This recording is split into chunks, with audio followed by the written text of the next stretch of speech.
Assalamualaikum warahmatullahi wabarakatuh. Balik lagi di kajian online. Kisruh atau konflik internal PDIP rupanya tidak bisa lagi ditutup-tutupi. Setelah Ibu Puan Maharani mulai speak up, sudah jengah rasanya Ibu Puan Maharani melihat tingkah dan kontroversi yang terus dilakukan oleh Sekjen PDIP Hasto Kristianto, Adiana Pitulu, dan juga kawan-kawan.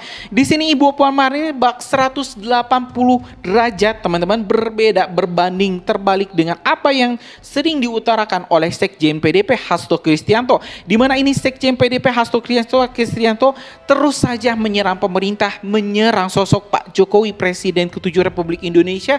Bahkan tak malu-malu ini Pak Hasto sempat memfitnah Pak Jokowi ingin merebut kursi Ketua Umum PDIP dari Ibu Megawati. Sempat beredar teman-teman, memang ini Pak Jokowi diisukan ingin menggulingkan kepemimpinan Ibu Megawati, tapi ini malah dibantah teman-teman. Malah dibantah, pernyataan ini malah dibantah oleh Ibu Puan Maharani yang menyebut Pak Jokowi, hubungan Pak Jokowi dan juga Ibu Ketua Umum PDIP Megawati baik-baik saja, tidak pernah terjadi permasalahan.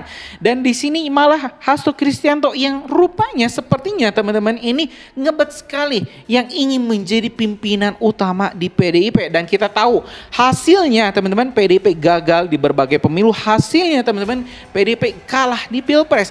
Dan hal ini tentu berimbas teman-teman dari suara, perolehan suara PDIP juga di parlemen. Kan itu sudah wajar, kayak sepertinya Ibu Puan Maharani marah dengan berbagai kontroversi yang dilakukan Pak Hasto.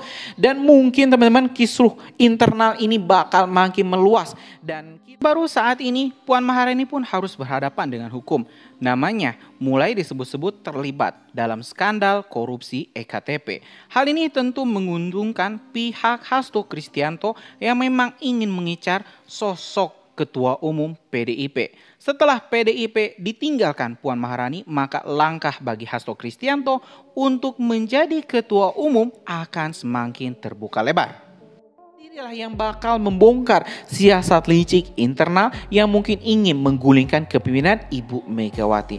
Biar lengkap teman-teman, kita juga telah menyiapkan ini obrolan dari para pengamat politikus. Nah teman-teman, biar nggak tambah penasaran seperti apa sih obrolannya, mending kita simak video selengkapnya. Prinsipnya Indonesia menganut sistem kewarganegaraan tunggal. Satu, kewarganegaraan. Bahwa yang bersangkutan memang menurut laporan yang kami terima bahwa yang bersangkutan juga saat ini memiliki paspor negara sahabat. Namun demikian bahwa berdasarkan peraturan Menteri Hukum dan HAM bahwa untuk melepaskan kewarganegaraan Indonesia itu tidak berlaku otomatis. Karena itu saya ingin sampaikan bahwa ada 2 kali yang bersangkutan ingin mengajukan permohonan melepaskan kewarganegaraan. Ini bagaimana mengurai benang kusut, apalagi kalau kita melihat ini kelas kaleng-kaleng sebenarnya Thanos ini. Dia pasti dijamin keselamatannya, artinya tinggal aparat penegak hukum kita bagaimana memanfaatkan Thanos selama berada di sini untuk mengungkap tabir yang selama ini tersembunyi.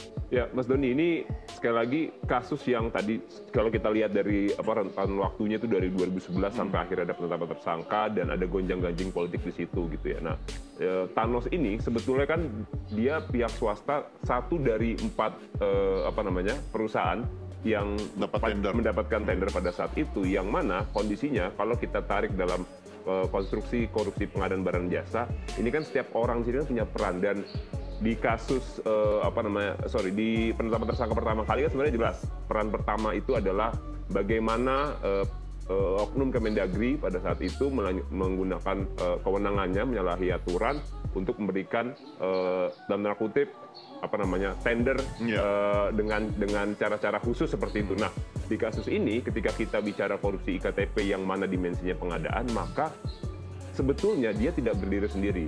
Jadi prinsipnya itu di kasus korupsi pengadaan itu ada unsur tadi yang saya sampaikan, ada unsur penyedia, ada unsur pemerintah juga, yang mana meeting of mind-nya ketemu di sini. Itu yang pertama.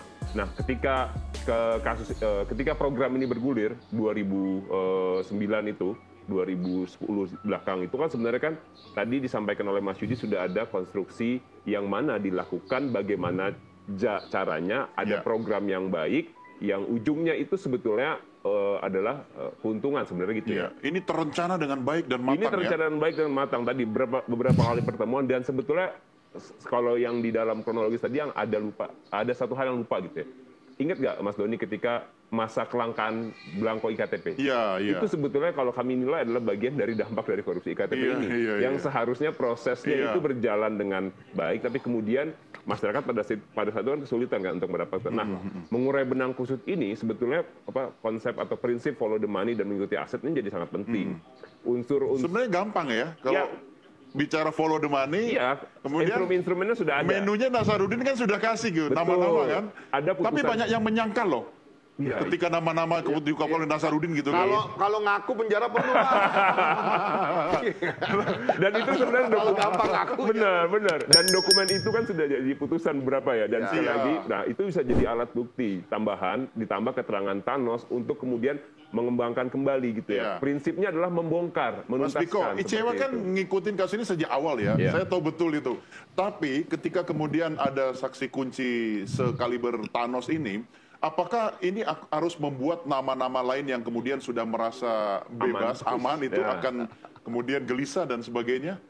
Kalau ini membuat mereka gelisah berarti ada yang salah nih gitu kan. Enggak, saya bicara dimensi politiknya. Karena nanti kalau dimensi politiknya sangat besar, yang diserang nanti institusi penegak hukumnya. Iya kan? Melalui kekuatan politik. Betul, padahal kan prinsipnya kan ini kan penegakan hukum ya. Tadi proses penangkapan ini sudah disampaikan oleh Mas Yudi sudah lama gitu ya. Ketika kita bicara penegakan hukum, maka sebetulnya aspek-aspek politis ini harus kita singkirkan gitu ya. Apa bisa di Indonesia seperti itu yang kemudian menjadi catatan. Karena begini Pak Yudi, soal keamanan kan yang concern utamanya Thanos juga kan. Nah, ketika aspek dimensi politik kemudian lebih besar pengaruhnya dibanding upaya penegakan hukum, saya khawatir keselamatan dia di sini. Satu dan juga mengaburkan substansi hukum itu tadi. Jangan-jangan orang tertarik. Ingat nggak ya, sekali lagi kasus hak angket DPR yang membuat teman-teman di KPK. Ini masih ada orang yang gitu. Masih ada orang yang masih hidup gitu. Bagaimana akhirnya kita teralihkan pada konstruksi kasus yang sebetulnya itu harusnya diungkap pada situ. Gimana mereka berbondong-bondong ada hak angket ke KPK, ya itu yang kemudian menjadi masalah. Tapi apa yang membuat akhirnya Thanos itu mau? Ya, saya pikir sekarang udah nothing tulus ya bagi Pak Thanos ini ya. Kita tahu bahwa sebenarnya udah sepuh maksudnya. Sudah sepuh dan kemudian ya bukan sepuh ya, artinya dia harus memberikan keterangan yang benar gitu ya demi kepentingannya sendiri. Versi mereka itu berjalan. Artinya nama-nama yang kemudian sudah merasa clear itu bisa saja berubah atau ada nama baru. Itu tidak menutup kemungkinan Mas Doni, karena nama-nama yang kemarin sempat dipanggil, ada fakta persidangan, ada putusannya juga, itu bisa lagi dipanggil lagi atau untuk kebutuhan penyidikan. Dan satu lagi sebetulnya ada dimensi yang ini patut juga didalami soal bagaimana upaya pengamanan kasus gitu ya. Pertanyaannya kan adalah ini kasus ya terlepas tadi ya selesai ketika teman-teman di TWK-kan gitu ya teman KPK, terus kemudian ini kok sempat berhenti nih. Apakah memang berhenti tidak ada yang menangani atau jangan-jangan ada campur tangan pihak lain yang sebetulnya itu kan sangat disayangkan dan itu yang kemudian harus dikritisi. Artinya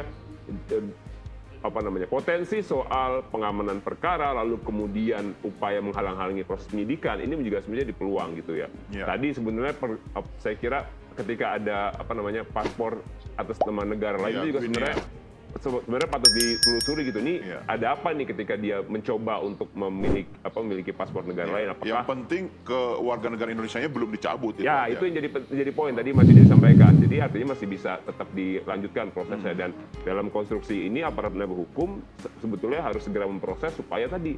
Tapi Anda katakan Mas Biko kan sempat agak vakum ya selama kurun waktu berapa lama? Maksudnya selama masa itu apakah misalnya ada alat bukti yang kemudian sudah tidak relevan atau penghilangan barang bukti dan sebagainya, itu bisa kita mulai lagi dari nol atau gimana? Nah itu yang kemudian menjadi kekhawatiran kemarin, makanya yang perlu dicek sebetulnya begini ya Mas Doni, ini kan KPK terakhir kan KPK periode Firly ya, yang periode yang sangat unik gitu ya.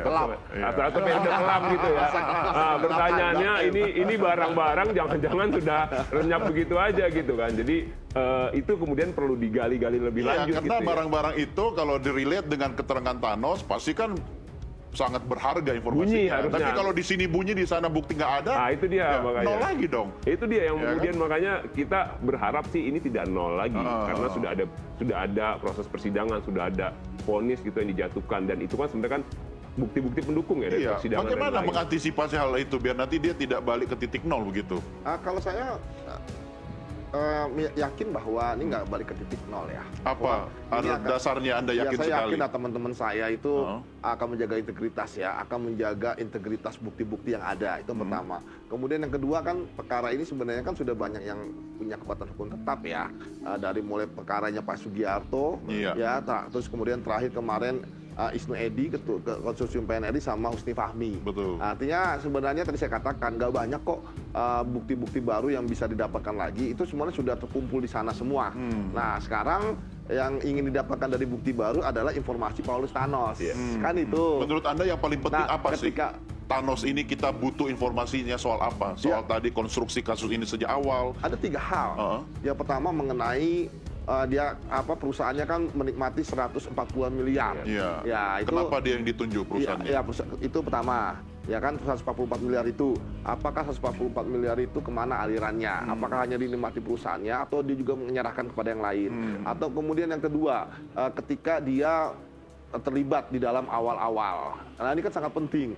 Sebenarnya siapakah otak ya di balik kasus iktp ini yang kemudian kita tahu mulai pas dari awal sampai akhir itu banyak sekali kesalahan-kesalahan administrasi dan lain sebagainya yang kemudian memang dikondisikan. Ya, karena dikondisikan jadi banyak temuan-temuan lah yang menjadi perbuatan melawan hukum.